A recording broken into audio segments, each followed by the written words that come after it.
అందరికీ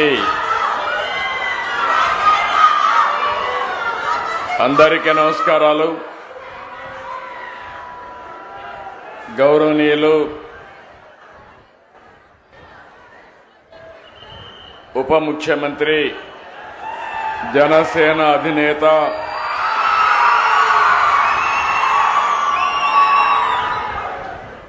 ఎప్పుడు కూడా ఒకటే ఆలోచన, మీరు మంచి పనులు చేయండి, నేను అండగా ఉంటానని మొదటి నుంచి చెప్తున్న వ్యక్తి పవన్ కళ్యాణ్ గారని చెప్పి మీ అందరికీ విజ్ఞప్తి చేస్తున్నాను. అదే మరి గౌరవనీయులు మంత్రివర్గ సభ్యులు నారా లోకేష్ గారికి, బీజేపీ రాష్ట్ర అధ్యక్షులు గౌరవనీయులు పివిఎన్ మాధవ్ గారికి, గౌరవ పార్లమెంట్ సభ్యులు కేశినేని శివనాథ్ గారికి, గౌరవ శాసనసభ్యులు బోండా ఉమామహేశ్వరరావు గారికి, గద్దె రామ్మోహన్ రావు గారు, ఆర్టీసీ చైర్మన్ కొనకళ్ళ నారాయణరావు గారు, వైస్ చైర్మన్ పిఎస్ మునరత్నం గారు, ప్రిన్సిపల్ సెక్రటరీ కాంతిలాల్ దాండే గారు, ఎండి ఏపీఎస్ఆర్టీసీ ద్వారకా తిరుమలరావు గారు, ఈరోజు ఈ కార్యక్రమంలో మా పక్కన కూర్చున్న ఆడబిడ్డలు శ్రీమతి ఉమా, శ్రీమతి రత్నవేణి, వీళ్ళిద్దరిని కూడా మీ అందరి తరపున ప్రతినిధులుగా ఉచిత ప్రయాణ సౌకర్యాన్ని ఏర్పాటు చేస్తున్నాం. కాబట్టి మొదటి లబ్ధిదారులుగా వారిని గుర్తించి వారిని గౌరవించామని చెప్పి నేను మీకు తెలియజేస్తున్నా. ఇక్కడుండే మీకే కాకుండా రాష్ట్రంలో ఉండే 2,62,00,000 మంది మహిళలకు విజ్ఞప్తి చేస్తున్నా. ఈరోజు నేను చేసిన కార్యక్రమం స్వాతంత్ర దిన సందర్భంగా చేశాను. మీకు ఆర్థిక స్వాతంత్రం కల్పించడమే నేను ధ్యేయంగా పనిచేస్తున్నాం. నేను గాని పవన్ కళ్యాణ్ గారు గాని బీజేపీ గాని తప్పకుండా మా ఆడబిడ్డలకు మహద్దశ వచ్చే వరకు మీకు మేము అండగా ఉంటామని హామీ ఇస్తున్నా. ఈరోజు మీ ఆనందం చూస్తున్నా. మీ ఆనందం కోసమే మేము పనిచేస్తున్నాం. నేను అందుకనే ఒక మాట చెప్పాం, ఏమమ్మా ఆడబిడ్డలు అందరూ ఆనందంగా ఉన్నారా? అక్కలు చెల్లెళ్ళు ఆనందంగా ఉన్నామంటే ఊరంతా అయినపేట గట్టిగా చప్పట్లు కొట్టి హర్షాన్ని వ్యక్తం చేయండి.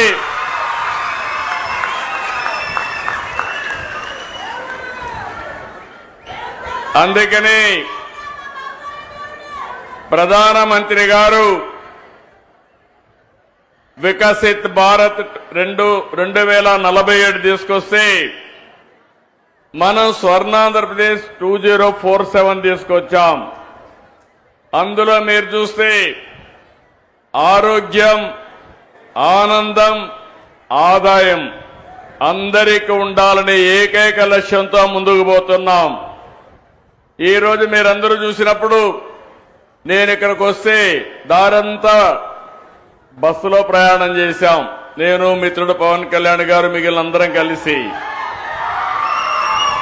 మీ ముఖాల్లో ఆనందం చూస్తే నాకు అనిపించింది నా పూర్వజన్మ సుకృతం ఇది. నా ఆడబిడ్డలకు మంచి చేశారని ఒక ఆనందం, ఒక తృప్తి. చాలా రోజులు అనుకున్నాం కానీ స్త్రీ శక్తి ఎప్పుడు ప్రారంభించాలి అంటే ఆగస్టు 15 ప్రారంభించాలని నిర్ణయం చేశామంటే దీని వెనకాల ఒక చరిత్ర ఉంది. మీకు ఆర్థిక స్వాతంత్రం తేవడం, ఆడబిడ్డల గౌరవాన్ని పెంచడానికి ఈ ఎన్డీఏ ప్రభుత్వం పనిచేస్తా ఉందని మరొకసారి మీ అందరికీ విజ్ఞప్తి చేస్తున్నా. పేరు కూడా స్త్రీ శక్తి అని పేరు పెట్టాం. ఇది ఇప్పుడు నుంచి ప్రతి ఆడబిడ్డ బస్సు ఎక్కి రాష్ట్రంలో ఏ ప్రాంతానికి పోవాలన్నా స్వేచ్ఛగా వెళ్లే అధికారం మీకు ఇచ్చామని మీ అందరికీ విజ్ఞప్తి చేస్తున్నాను. సూపర్ 6 ఆ రోజు చెప్తే నమ్మలేదు. ఈ రోజు గర్వంగా చెప్తున్న సూపర్ 6 సూపర్ హిట్. అవునా కాదా? అవునంటే చేతులెత్తి చెప్పండి అవునని. దీనికి కారణం మీరు ఒక్కసారి ఆలోచిస్తే, నేను పవన్ కళ్యాణ్ గారు బీజేపీ ముగ్గురం కలిసి ఎన్డీఏగా కూటమి ఏర్పాటు చేశాం. ఎన్నికల ముందే పవన్ కళ్యాణ్ గారు ఒక మాట అన్నారు, ప్రభుత్వ వ్యతిరేక ఓటు చీలడానికి వీలు లేదు, రాష్ట్రాన్ని పునర్నిర్మాణం చేయాలి, బేషరతుగా పొత్తుంటుందని చెప్పిన వ్యక్తి పవన్ కళ్యాణ్ గారని చెప్పి నేను మీకు తెలియజేస్తున్నా. అన్ని ఆలోచించుకుని 3 పార్టీలు కూడా మేము ఒకే మాట చెప్పాం, రాష్ట్ర పునర్నిర్మాణం జరగాలి. మీరందరూ కూడా 5 సంవత్సరాలు చాలా ఇబ్బందులు పడ్డారు.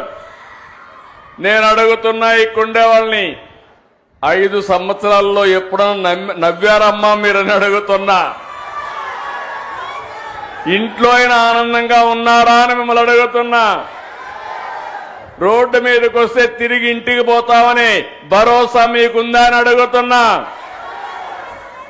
ఈ రోజు హామీ ఇస్తున్నా, నా ఆడబిడ్డల జోలికి ఎవడైనా వస్తే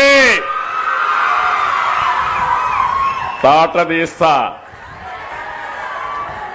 మీరు నిర్భయంగా ఉండొచ్చు. మీరు ఒకసారి గుర్తుపెట్టుకోవాలి, నాకు మీ మీద ఎక్కడా లేని అభిమానం ఇప్పుడు కాదు, 30 ఏళ్ల నుంచి ఇదే పని చేస్తున్నా. నేను మీటింగుల్లో చెప్పేవాడిని, ఆడబిడ్డల పరిస్థితి చూస్తే చిన్నప్పుడు తల్లిదండ్రుల పైన తల్లి తండ్రి కూడా వీక్ష చూపించేవారు. మగపిల్లలైతే చదివించేవాళ్ళు, ఆడపిల్లలైతే పెళ్లిళ్లు చేసి అత్తవారింటికి పంపించేసేవారు.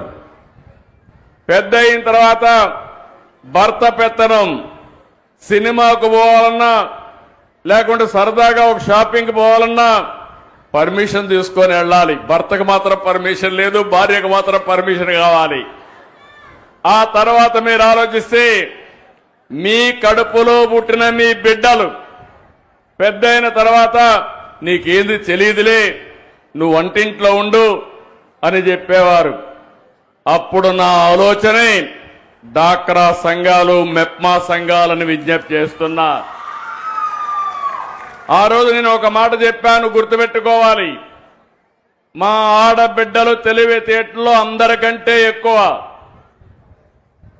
ఒక విధంగా చెప్పాలంటే, ఈరోజు మీరు ఆర్టీసీ బస్సుల్లో చూస్తున్నారు.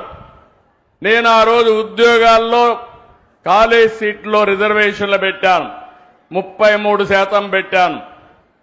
ఆర్టీసీ బస్సుల్లో కండక్టర్లు, డ్రైవర్లు కూడా రిజర్వేషన్లు పెట్టాను. నా ప్రయత్నం ఫలించింది. కండక్టర్లు మాత్రం వచ్చారు, డ్రైవర్లు మాత్రం రాలేదు. తొందరలో ఆర్టీసీలో డ్రైవర్లుగా కూడా మా ఆడబిడ్డలు వచ్చే పరిస్థితి వస్తుంది. తొందరలోనే ఎలక్ట్రికల్ వెహికల్స్ వస్తాయి. స్టీరింగ్ దగ్గర కూర్చుంటే ఆటోమేటిక్ గా డ్రైవింగ్ చేసే పరిస్థితి వస్తుంది. కాబట్టి మా ఆడబిడ్డలు పైకి వచ్చే అవకాశం వస్తుంది.